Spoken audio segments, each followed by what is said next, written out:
help me welcome a man known for his versatile performances across film, television, and theater. Put your hands together for Academy Award winner, Mr. Richard Dreyfuss.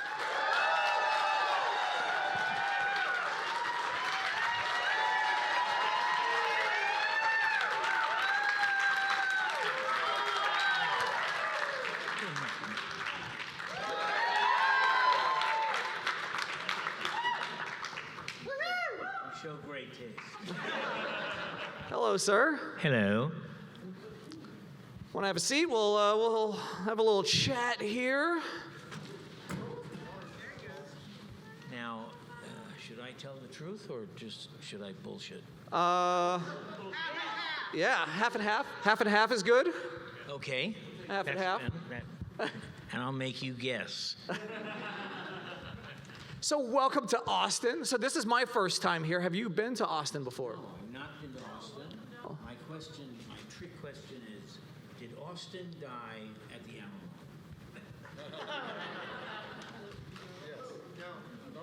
And aren't you ashamed of yourselves for not knowing? I wasn't there. Huh? I wasn't there. He wasn't there. This is a man who knows some history. So I've heard lots of great things about Austin and its food. Where are some places that Richard Dreyfuss should go to eat around here? Where? Targie's Tacos. Oh, Four Cheese Taco. Okay, Four Cheese. I don't know what. Four cheese, like four in cheese. No. Turn into an angry We're never mob. gonna get there. That's Torchy. Yes, got it. Torchy, yeah! Is everything good here Mexican, or is it chewy? What do you like to eat? What do I like to eat? Ice cream? Yeah? Yeah, I like chocolate chip, chocolate mint. I like anything with dark chocolate. I don't like milk chocolate. And, pardon me? Mexican chocolate. Mexican chocolate. Chocolate with cinnamon? Yeah. Okay. Y'all, it's 4:30 and I haven't eaten yet. Okay, so ask me. So how these folks been? You've been at your table. How have these folks been treating you so far? Seriously, I have the best group of people who follow my work, and the reason I come here, and this is absolutely the truth. When I was first asked to do an autograph convention, Right. I thought, well, that's a little tacky. And then I went, Right. and I realized it was the only time I had the opportunity to say thank you to the people who had been supporting my films. And I did. We never have a chance to say back, thank you for coming, and what was your favorite, and why this, and why that. And I have a choice. Every time someone comes up to the table, I have a choice. I can either have a great conversation with them and make less money, or have a brisk, efficient conversation and make more money. Doesn't take all the time. And so, and that bothers me every time someone comes to the table. You know, I have to negotiate with myself. I mean, one time we just hunkered down and made as much money as we possibly could because I needed it. So we made $80,000, honest to God. But we had, if I had been in that crowd, I would have been pissed because no one had a chance to ask anything. And so that's one of the reasons why we're doing this now. So That's a great way to look at it. Like, thanking the fans. So have you had these fan interactions, and have they, I don't want to say changed your mind, but have they influenced your own opinion on your previous work? Has it opened up your mind at all and been like, oh, maybe you think differently about some of the projects that you're on? That, I got to tell you, that's the first time I've heard a question that is a cut above. It's a very good question, and it's hard to answer. I think I have, seriously, the best body of work of any actor in America. I think that I am proud of every film I've ever done, with the exception of maybe 1 or 2 out of 70. And I'm not going to tell you which ones. Everybody is looking at your IMDb right now going, let's see. Yeah. And I'll tell you something. You're not going to find the name of a movie I'm ashamed of. Never. And I've made films where I disappointed myself, or where the film disappointed me, but I've never walked into a project without thinking that in one way or another it's going to reflect something truthful about me. And that's a promise I made to myself when I was 8. And I'm still stuck right there. And I love it. When you find a film whose story or whose writing or whose the plot or the people involved are trying to make something other than, trash. That's worth it. You spend 8 months. Jaws was 8 months. And Close Encounters was 8 months. But Close Encounters is a film that I personally think will be watched 300 years from now. And they will be asking themselves questions about why we made it the way we made it. And those are good things to get involved with. Do you have, when not necessarily looking for work, but when evaluating the things that come across your table, do you have a particular genre, a particular character type that when you see it you go, yes, I don't care who is doing it, this is what I want to do? That was, and one of them was Close Encounters. And when Steven Spielberg was telling me while we made Jaws about his take on Close Encounters, I remember thinking, I'm going to play this part no matter what. And I bad-mouthed every actor in Hollywood. And I used to walk by his office and go, Pacino's crazy.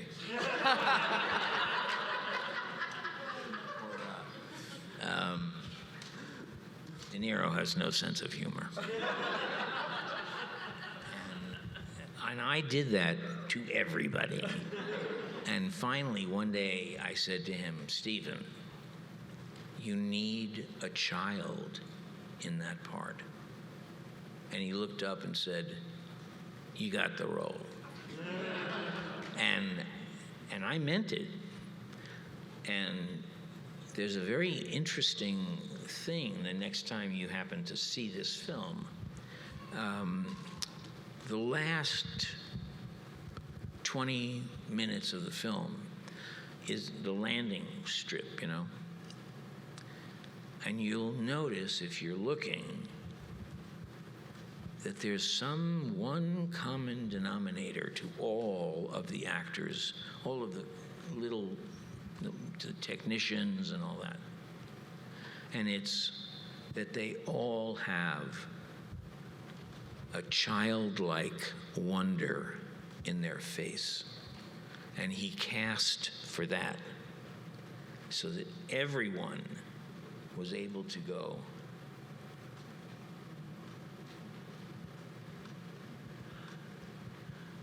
like, you know, it was something you either had or you didn't. And if you didn't have that part. If you did, you could have that part.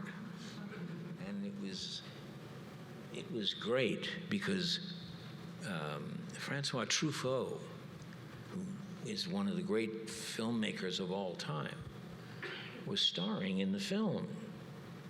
And he has that in his face, this kind of wonder at the magic of movies. And so Stephen cast him for that part, for that reason. And he had one, I can't really tell this without kind of giving the ending away, but Francois had a line, and he had a very thick French accent. So none of us knew what the hell he was saying when he said this line. When I tell you the line, you'll hear it. You'll know what it says. When he said it the first time, not one of us in the whole movie knew the hell, what the heck, what is he saying? And the line is, "They belong in Mazui. They belong in Mazui. They belong here more than we."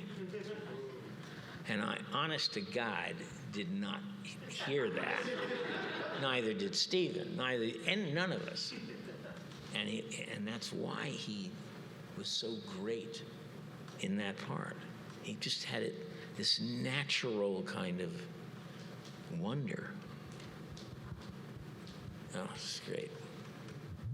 So that leads me to ask the inevitable question, especially with recent events on the news in the past couple months. What are your thoughts on UFOs, on art, on other, intelligent beings? There's a book I have which was written by Anonymous. Okay. That's what it says. And he says that he's a high CIA official. Who the hell knows? But he says, being an anonymous high CIA official, he says, I don't understand why people don't realize that they, the aliens, are us. They're us later. And what he's talking about is each time there's been a dominant animal, like when the dinosaurs ruled the earth for 500 million years and would have continued had they not been struck by the meteor. That's called an extinction event. And right now, the extinction event of right now is us, because we will be the ones that cause the end of this cycle. And this man in this book says, it takes so long for a civilization to develop intergalactic travel, for instance, that he's absolutely convinced that in a previous extinction, in a previous dominant life form, we developed intergalactic travel, and we sent them off. And that's an extraordinary amount of time. And when they decided to come back, they didn't realize that everyone from their time was dead for millions of years. And they came back and saw, what are those golden arches doing? What's happening here? It's us. but they don't recognize us and we don't recognize them. But they are a former dominant life form from Earth, and they've come back. And we, of course, immediately shoot them down and dissect them and probably eat them. We're so crazy, aren't we? Anyway, that's what I think. You mentioned something earlier. You mentioned something that since you were 8 years old. So I have to ask you about something around that time. You moved from Brooklyn to LA. What kind of culture shock was that for a 9-year-old boy going from Brooklyn to LA? I left Brooklyn when I was 2. 2. And I lived in Bayside, Queens, which meant that I lived in the heart of the American Communist movement. And all of the people I knew were communists and socialists and people who loved America and the Constitution. I mean, you have never, ever, you would never have to be convinced of the passion that these kids, who were kids from Brooklyn, went off to fight Hitler because they understood Hitler and they had a great education, and they came back to being American communists or American socialists. And I said to my mother once, why were you a socialist and not a communist? And she said, better donuts. And my father was, he owned a company that made plastic shields for the Navy's artillery. Oh, wow. And the FBI came to the house one day to interview my mother and me, because I was home. And there was a young FBI agent and an old FBI. The older guy had no sense of humor and no imagination. And so he says, one of them said to my mother, you mind if we ask your son some questions? She said, no. And they said to me, so your mother was a member of the sane nuclear policy, and she wrote the phrase, war is bad for all living things, or something like that. It was a phrase of the Vietnam era. And it was very political, very, very political. My father, he says, made gun shields for the Navy. Did that breed any discontent in the house? And I said, no, because my father helped the anti-war effort by making his gun shields badly.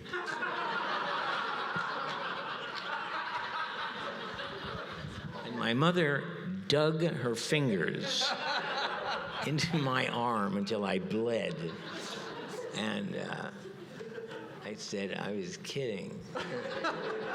And the older FBI agent, he went from this.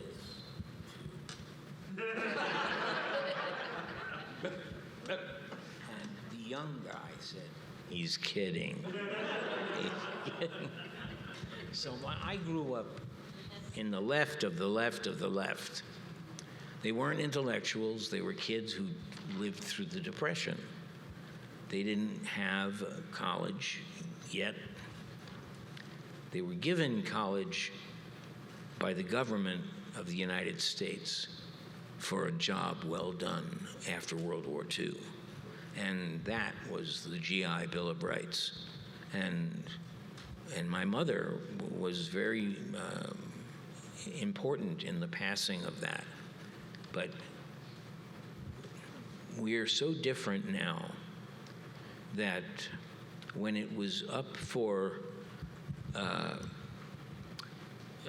further extension, Right. The Republican Party brought Robert Dole back from retirement. And Robert Dole had been a hero of World War II. And he had also been a Republican majority leader for years and years. And they brought him back to honor him. And Bill Santorum, arch conservative, looking right at Dole and complimenting him on his bravery and all that, then proceeds to destroy the GI Bill of Rights and not re-up it. And it was one of those moments when you realize someone's lost their mind here. Who is it? It's Bill Santorum, and it's the conservatives of the Republican Party, because, you know, they took normal citizens and turned them into the greatest army ever. And that means they taught you how to kill people. And we're still paying for this. And I remember my horror, and I was 20 or something. I was horrified. And Dole must have been poleaxed. But there was something so obvious and selfish and wrong about what the government had done and what the government was no more willing to do. And that tells you the difference between, well, that happened because we stopped teaching civics. And we stopped. And when we stopped, we didn't tell anybody. You know, when we had the first revolution that invented America, that was the biggest news in the world. That was the biggest news everywhere where humans were, because we made such a leap away from the usual disgraceful treatment that the poor got from the rich. And for all the years that preceded the American Revolution, monarchs and aristocracy simply treated the human race like cattle. And that's why there was a communist movement, and that's why a lot of things. And then we formed America. And when we did that, we said, you're just as smart as the monarch, and we're going to teach you everything you could ever possibly want. And then you run the country. If you want to. If you don't want to, you don't. And that literally was a promise we made to the human race. And it was the greatest revolution ever. It was more important and more glorious. It said that men were truly equal. Men and women were equal. And when we took it away, we didn't tell anyone. And what that means is we snuck it out of the curriculum of the public schools, and we stopped teaching history and stopped, or telling the truth about it, and we stopped teaching how to write an essay and how to be polite and how to be civil. And the reason why I have grown up only feeling the decay of America is because of that the teachers were just told, no more of this. No, do not teach this anymore. And that's why we all hate one another, and that's why we think of people who have different opinions as enemies. We were a miracle. We were a miracle. And we have lost all taste or touch of how it feels to be a miracle. And, you know, it used to be that only right-wingers in the military were patriotic. I'm patriotic. And I was a conscientious objector to the Vietnam War.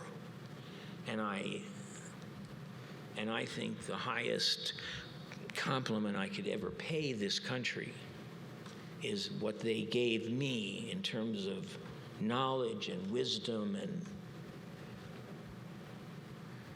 no country ever did that. And to this day, we are the only ones that have ever done this. And if you, I'm going to say, I hope to God you appreciate this. And when we took it out, we became as dumb as they wanted us to be. They wanted us to be passive, not participatory. They wanted us to feel like they were the boss and we were not. None of that is true. And so I wrote a book. I went to Oxford. I stopped acting. I went to Oxford for 4 years. I came back and I wrote this book. It took me 6.5 years. And it's called One Thought Scares Me. We teach our children what we wish them to know. We don't teach our children what we don't wish them to know. And so they took it out and made us stupid. And everyone here who's younger than me, which is everyone here, are going to feel that terrible chaos and obligation. I have nightmares that my grandkids look at me and say, "How could you have abandoned us like this?" Because we have abandoned them. We don't teach them anything. And we tell them that money is more important. You're from Texas. I'm from California. We have one thing in common. We're Americans, and Americans have always been a miracle. With all the bad things we are, with all the Indians we slaughtered, with all the black people we slaughtered, with all the women we ignored, it doesn't matter. We are still the most miraculous nation in the history of the human race. And we're not proud of it anymore. We've lost our pride. We've lost our sense of awe. And if we don't get it back, it's like we've all drunk the Kool-Aid and we've sunk to our knees in a spasm of stupidity, and we haven't gotten out of it or even thought we had a problem. We've had a problem. This country is not anything like it used to be. And if we don't get that back, after America fails, what then? Because it's up to you, not me. It's up to you guys and your family. But part of that is education, and you've been a part of that. In fact, I want to talk about a project that you did that was educational and using pop culture icons at the time, and that is, has anybody here seen Funny You Don't Look 200? I got Disney. I blackmailed Disney. I forced them to pay for this. It is the greatest celebrity lineup of any project ever. Yeah. And how did you get, first off, where did the concept come from? Because it is about the Constitution. and it's about you wanting to preserve and educate people on the Constitution, and then you got everybody in Hollywood to partake in this event. So how did you, what was the initial thought process, and how did you get everybody? There's Sir John Gielgud is in it, Randy Newman is in it, and there are people who you would think, what is Richard doing with that idiot? Well, I'm an idiot. And I love my country. I really love America. And Walt Disney loved America. And Walt Disney was an anti-Semite, and Walt Disney was a goofball. But I don't care. He loved America. And he taught about it in every week that you watched his show. And we brought people who had only one thing in common. We built an entire nation on people who were coming from somewhere worse. Nobody came here voluntarily. Nobody came here because they wanted to test the waters. No rich people ever emigrated to the United States. Did you know that? We built this country on the poor, and we proved the point because we outperformed every other country. And that's something to be proud of. Now,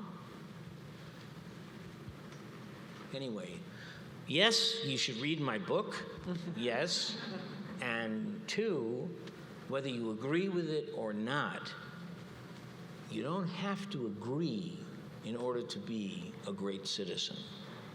You do not have to agree. You have to think for yourself. That's true. And that's hard. But do it. It's fun.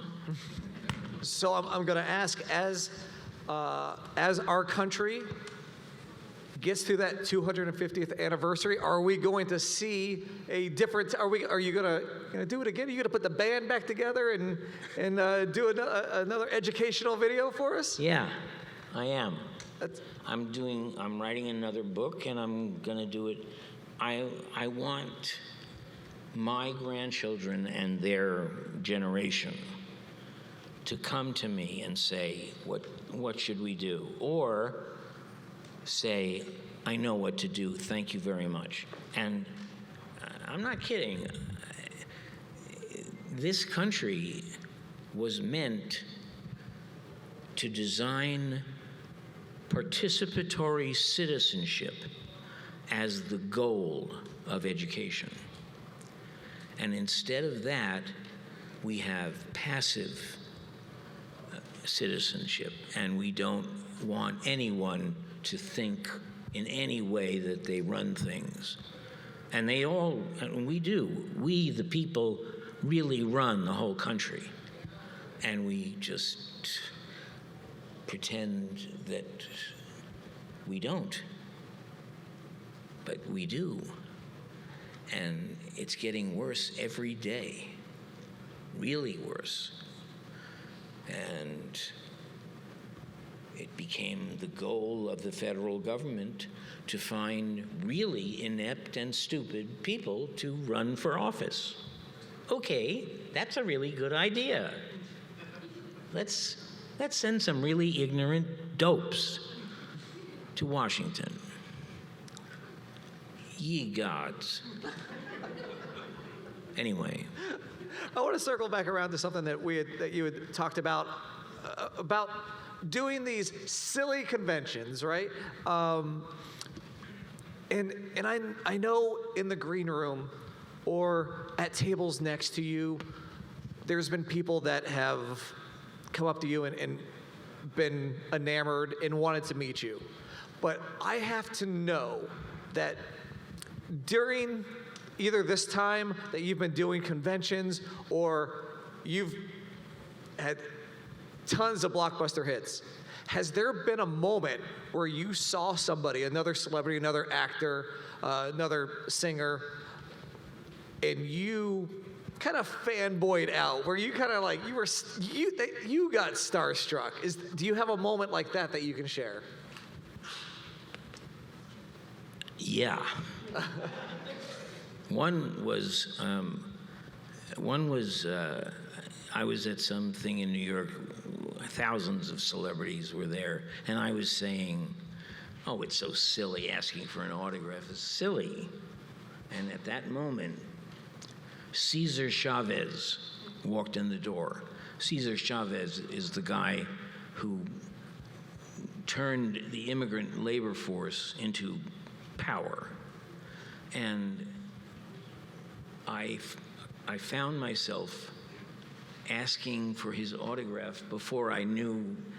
I just could not. I would not leave without his signature. And there are actors, Matthew McConaughey, Matt Damon. They put their work at the service of the nation somehow. I mean, I don't mean to sound that pompous, but that's what they do. And Matthew, who I don't know personally, is an American. You could tell. You know, and I swear, I'm very proud to say that I'm in the same profession that he is. And I feel, when I was 16, 17 years old, I used to hang out only with actors, and I would ask, well, what's so great about acting? Why do we do this? Why do you think we do this? And they didn't like to talk about it. But I made them. I insisted that we'd find words to talk about why we do what we do. It wasn't just to get rich. And if you chose that way to get rich, then you were choosing probably the hardest, most difficult way to succeed at that. And there was obviously something larger than making money in an art form that existed when we were all living in caves. It's the oldest art form because someone, after the hunt, had to tell the rest of the people about the hunt. And they would go,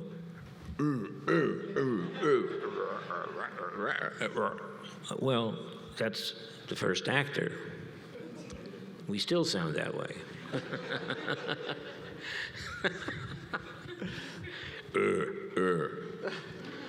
And now we're on strike. So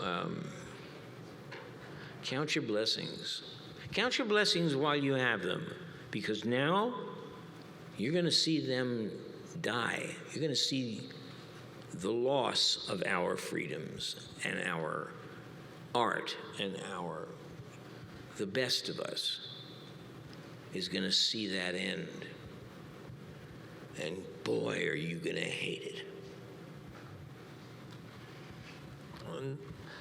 One final thing I have to ask about acting, and again, not to make you sound pompous, but I did introduce you as an Academy Award winner. So I'm not going to ask how you felt winning. I'm going to ask, where exactly do you keep your Academy Award? First, I'm going to tell you the story. I made a film. I was new, I was young, and I didn't know my ass from a hole in the ground. And one day, this producer walks up to me and says, Neil Simon wants you to play this part. And I'm arguing with him, and then I realized I must have sounded like such a dope because Neil Simon was Neil Simon, and he was a great writer. So we decided to make this movie, and it was more fun than I can possibly tell you. And then we had made it. And then people came and watched it. And they liked it. And they told everyone else about it. And then it made money. And then it got nominated. So it was a series of, what's wrong with this picture? You know, nothing. And then my agent called me and said, you've been nominated for Best Actor. And I said, who else was nominated? And he said, Richard Burton, Marcello Mastroianni, Woody Allen, John Travolta, and me. And I said, immediately, I'm gonna win. It's true. I said, I'm gonna win. And he said, really? Really? I said, yeah. And I had automatically figured they're never gonna give it to Marcello Mastroianni. No one even knows who he is. And Richard Burton, great. But the year before was the year he should have won it. And it really felt like that they'd missed him by a year. Woody Allen had made Annie Hall that year, which meant that he had made the greatest romantic comedy since World War II. And it was nominated for everything. And it got everything. And they wouldn't give him Best Actor because that was just too much. And then John Travolta was incredible in Saturday Night Fever. But he was even newer than I was, so they didn't dare. And I knew it in 1 second, and I said, I'm gonna win. That night, I won. And I went up. My mom was there, my girlfriend, and I came up to Stallone, and he handed me the Oscar, and I turned to the audience, and you can actually see this if you look at YouTube. I went,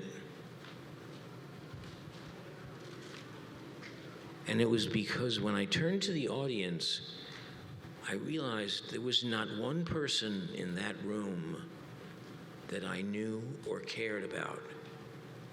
And I was an outsider and felt alone. And it took me years to figure out what that moment was and what had happened. But it changed me completely. And I had made bets, sometimes betting against me, when I did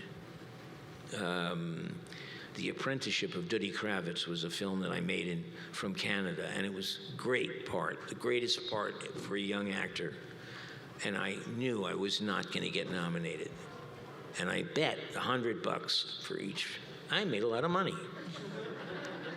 And then I bet for me on Goodbye Girl. I made a lot of money. And the next year, I did this bet. Quick, tell me, who won Best Actor last year? And the answer was me. And I'm sitting right in front of them.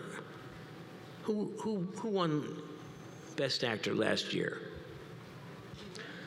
And no one got it, which makes you realize how transitory, that praise is. And I made a bloody fortune because I doubled the bet. And it was a great way to make money and a great way to not win an Academy Award.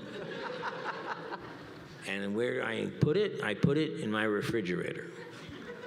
It's in my refrigerator because I don't want to brag, but I want everyone to know. So I leave it to them, you know, if they get hungry, go to the refrigerator. And everyone does the same thing. They open my refrigerator. Jesus Christ.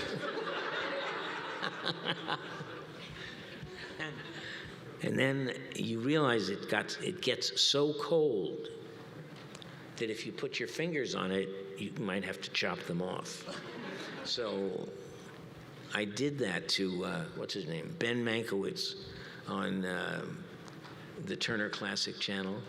He came to interview me, and he said, "Do you really leave it in the refrigerator?" I said, "Yeah, go ahead." And he looked, and he reached for it. I said, "Don't do that." And he touched it, and it hurt. And it should, you know. Anyway. Well, that is going to be our time. Are you going back to your table now? But you got any questions? No? Yeah. Yep. Did you learn how to scuba dive when you did Jaws? Was any of that were you actually underwater? A lot of it was underwater. Yes, sir. Yes. And everyone on the crew was a certified diver. That's amazing. And I had learned, actually by coincidence, I had learned how to do it right before the film. And it was a whole world. When you're an actor, you not only get to play these people, you get to be those people. And I've learned about Beethoven and classical music, and I've learned about the law when I played lawyers, and you can step into someone's life and be them for real. And when I played Dick Cheney, people would say to me, "How could you play Dick Cheney?" And I said, "There's a little bit of Cheney in all of us." And there is. So watch your step. Thank you so much. How good friends are you with Steven Spielberg? I'm sorry? How good friends are you with Steven Spielberg? At the time, we were great friends. But we've kind of floated away, you know. One of those things.